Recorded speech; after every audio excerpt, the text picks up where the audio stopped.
जो सबसे घटिया कानून बनाया कांग्रेस ने 1995 में, जिसको कहते हैं वक्फ एक्ट, जिसको मैंने सुप्रीम कोर्ट, हाई कोर्ट में चैलेंज किया है। और अब याद आया कि हिंदू कांग्रेस ने डिवाइड एंड रूल पॉलिसी के लिए वक्फ एक्ट बनाया। नया एक्ट तो नहीं है ना। नाज़रीन, जैसा कि आपके इल्म में है कि वक्फ एक्ट की मुखालिफत ट्विटर पर काफ़ी ट्रेंड कर रही है।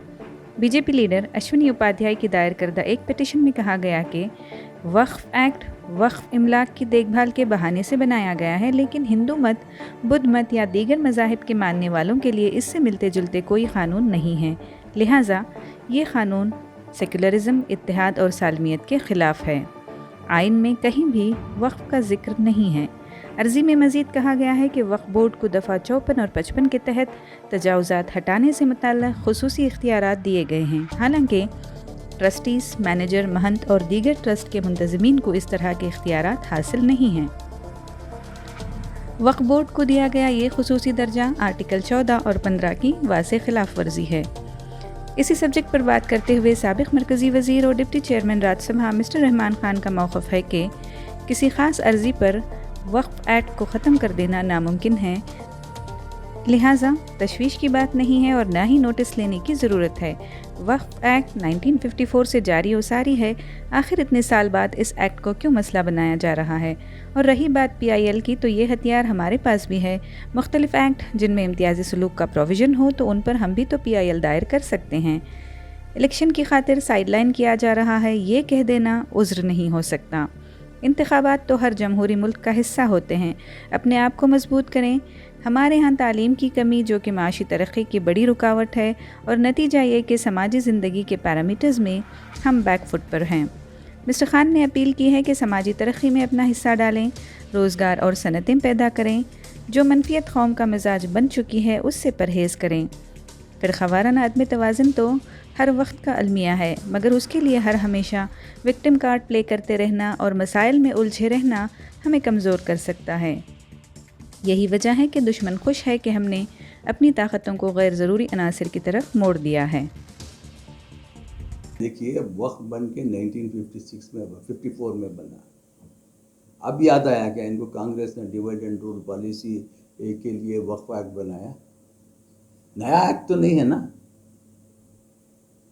और इतने बीजेपी गवर्नमेंट आए, उन्होंने भी उस पर वो एक्ट कानून को इम्प्लीमेंट कर रहे हैं ना। अब कोई आदमी अब क्यों हम घाबरे हो गए? हाई कोर्ट में कोई एक एप्लीकेशन डाला है, उतना ही है ना। और कोई डेवलपमेंट हुकूमत कुछ बयान दिए क्या? दिया है क्या? देखिए, हमारे कितने सेंसिटिव हो जाते हैं। क्यों ऐसा आपको सर क्यों लगता है कि कुछ एक मखसूस फ्रिंज एलिमेंट्स की जानिब से इस तरह की? नहीं, ये अरे बहुत से PIL डाल रहे हैं ना। आप भी 10 PIL डालो, आप क्यों नहीं डालते हैं?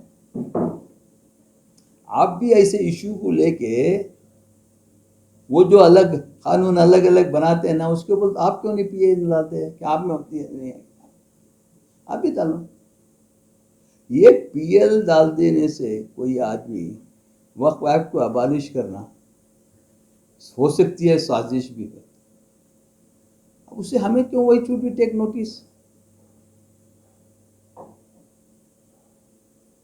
दे want to test our pulse.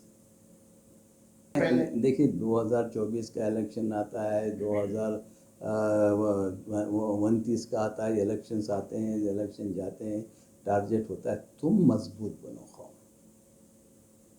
आप if you don't strengthen yourself, तुमको डराते रहेंगे।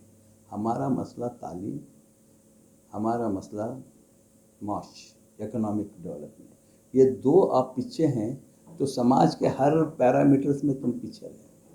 उसकी तरफ कोई हमको फिक्र ही नहीं है। अगर तालीम है, अगर आप समाज को कुछ देने की ताकत पैदा कर लें मुसलमान, तो आपको हर आदमी आपका अवगत करेगा। आप देने वाले नहीं। समाज को आज मुसलमान 20-22 करोड़ मुसलमान क्या दे रहे हैं हम समाज को? हम हर पैरामीटर में पीछे हैं ना। तालीम में पीछे हैं, इकोनॉमिक एक्टिविटीज में पीछे हैं, एम्प्लॉयमेंट हम क्रिएट नहीं कर रहे हैं। हम एम्प्लॉयमेंट पूछते हैं। आप मुल्क को एम्प्लॉयमेंट क्रिएट, आप क्यों नहीं इंडस्ट्री डालते? आप क्यों नहीं लोगों को इंडस्ट्रीज देते? आपकी पूरी ताकत मनफी कामों में, नेगेटिव कामों में इस्तेमाल करते हो आप। कहीं इसके खिलाफ तनकीद, कहीं उसके खिलाफ तनकीद। यही कौम के मिजाज बन गया है। अगर आप भी कौम की ताकत, आपको किसने रोका है? काम करने वाला क्या करता है? नहीं करने वाला 10 बहाने बनाता है। मेरे साथ डिस्क्रिमिनेशन हो रहा है, हमें कौन पूछेंगे, हम मुसलमान हैं, हमके साथ डिस्क्रिमिनेट होता है। ये पार्टीशन जब हुआ तब से हम ये सुनते आए हैं। कम्युनल डिस्टर्बेंस पार्टीशन के पहले से भी होते थे, पार्टीशन के बाद भी होते थे, आज भी होते हैं। समाज में ये होते हैं। 70 साल से हमारा यही रोना है। आइंदा भी वो खुश होंगे कि तुम ऐसा ही रोते रहो। तुम ताकतवर बनने, तुमको किसने रोका है?